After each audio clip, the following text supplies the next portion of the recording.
ಇಲ್ಲಿ ದೇಶದ ವಿವಿಧ ರಾಜ್ಯಗಳ ಮೂಲೆಗಳಲ್ಲಿ ರಾಘವೇಂದ್ರ ಸ್ವಾಮಿಗಳವರ ಮಠವನ್ನು ಸ್ಥಾಪನೆ ಮಾಡಿ ತನ್ಮೂಲಕವಾಗಿ ಧಾರ್ಮಿಕ ಕಾರ್ಯಕ್ರಮಗಳನ್ನು ನಡೆಸ್ತಾ ಇರತಕ್ಕಂಥದ್ದು ಎಲ್ಲರಿಗೂ ವಿದಿತವಾದ ವಿಷಯ.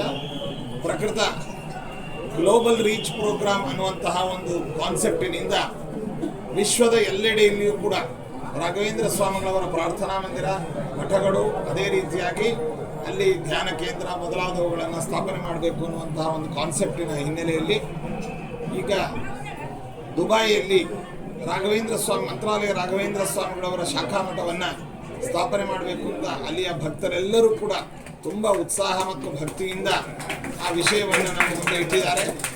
ನಾವು ರಾಘವೇಂದ್ರ ಸ್ವಾಮಿಗಳವರಲ್ಲಿ ಪ್ರಾರ್ಥನೆ ಮಾಡಿ ಅದಕ್ಕೆ ಪರವಾನಗಿಯನ್ನು ನೀಡಿದ್ದೇವೆ.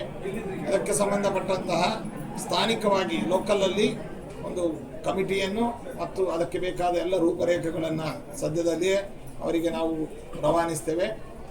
ಈ ವಿಚಾರವಾದಾಗಿ ನಮ್ಮ ಚಿರಂಜೀವಿಯಾದಂತಹ ಪುನಾ ನಿವಾಸಿಯಾದಂತಹ ವಿದ್ವಾನ್ ದತ್ತಾಜಿ ಸಮಗ್ರ ಋಗ್ವೇದವನ್ನು ಮಂತ್ರಾಲಯ ಪಾಠಶಾಲೆಯಲ್ಲಿ ಅಧ್ಯಯನ ಮಾಡಿರ್ತಕ್ಕಂತಹ ದತ್ತಾಜಿಯನ್ನು ನಮ್ಮ ರೆಪ್ರೆಸೆಂಟೇಟಿವ್ ಆಗಿ ನಾವು ಅವರನ್ನು ಡೆಪ್ಯೂಟ್ ಮಾಡಿದ್ದೇವೆ. ಅವರು ಕಾಲಕಾಲದಲ್ಲಿ ಎಲ್ಲರಿಗೂ ಮಾರ್ಗದರ್ಶನವನ್ನು ಮಾಡ್ತಾರೆ. ಬೇಗ ದುಬೈಯಲ್ಲಿ ರಾಘವೇಂದ್ರ ಸ್ವಾಮಿಗಳವರ ಮಠ ಅನ್ನುವಂಥದ್ದು ಬರುತ್ತೆ ಅಂತ ಈ ಸಂದರ್ಭದಲ್ಲಿ ತಿಳಿಸ್ತಾ ಇದ್ದೀನಿ.